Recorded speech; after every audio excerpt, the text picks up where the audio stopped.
Todo mundo sabe que errar é humano, mas não reconhecer os erros, aí já é estupidez. Essas são 7 verdades cruéis sobre o Brasil. Número 1.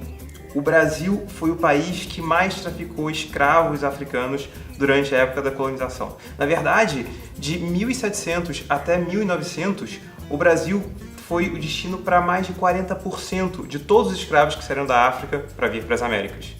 O fato que a gente se esquece disso, que nós fomos o país que tinha talvez as mais graves violações de direitos humanos do Ocidente, é algo que a gente precisa corrigir.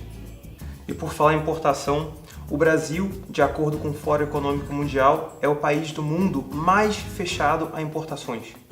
Isso é muito ruim, porque nós importamos apenas 12,4% do nosso PIB, o que significa que pessoas com dinheiro podem sair do Brasil e fazer compras no exterior, mas as pessoas que, infelizmente, têm que fazer compras no Brasil, elas têm que arcar com substitutos nacionais que são piores do que os importados, ou então pagar muito mais caro pelos importados. Enquanto uma família rica pode ir para Miami fazer o seu enxoval, uma família pobre tem que passar o seu enxoval em 72 vezes nas Casas Bahia. E por falar em pobreza, no Brasil os pobres pagam mais impostos do que os ricos, 44% a mais de acordo com o IPEA.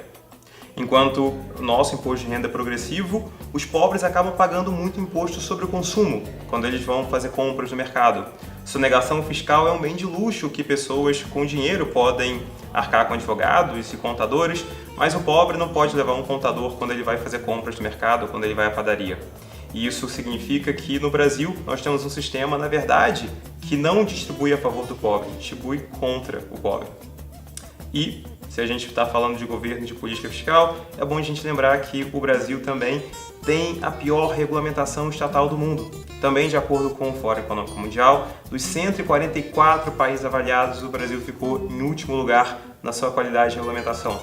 O governo brasileiro tenta regular muita coisa, tenta regular negócios, tenta regular escolas, tenta regular saúde, faz um trabalho muito ruim e o que é tão ruim é que ele também não consegue fazer aquilo que talvez ele tivesse mais competência para fazer, como segurança.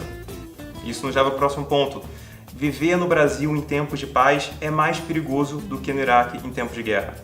Enquanto que a média de homicídios no Iraque é 10 vezes menor do que a média nacional, as cidades mais violentas do Iraque, como a Bagdá, têm uma média de homicídios nos seus piores anos de 20 a 30 homicídios a cada 100 mil habitantes.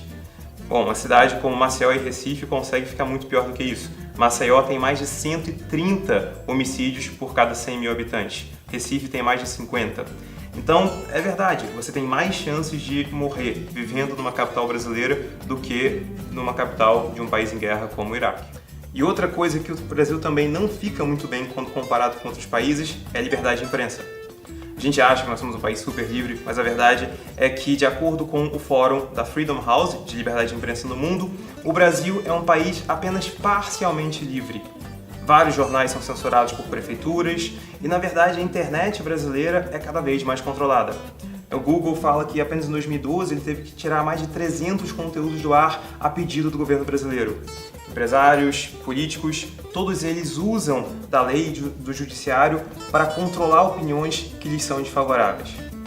E, talvez por causa da nossa pouca liberdade de imprensa e pouca liberdade acadêmica, nenhum brasileiro até hoje jamais ganhou um grande prêmio científico. Pensa nisso. Nem Nobel, nem medalha Fields, nenhuma das várias medalhas que a Academia Real de Ciências distribui. A produção acadêmica brasileira, científica, acaba sendo insignificante para o resto do mundo. Ou seja, se todo mundo tivesse que viver sem nenhum tipo de contribuição científica brasileira, o mundo seria basicamente o mesmo. O que é bastante triste você pensar bem. Por outro lado, o Brasil já ganhou 3 prêmios Lenin da Paz. Elisa Branco, Jorge Amado e Oscar Niemeyer. E ganhar o prêmio Lenin da Paz é tipo ganhar o prêmio Titanic da navegação. Não é algo que a gente parece que precisa se orgulhar bastante. Mas vamos ser otimistas, né? Talvez você que esteja vendo esse vídeo vá ser o primeiro brasileiro a ganhar um grande prêmio científico e deixar todo o resto do país um pouco mais orgulhoso.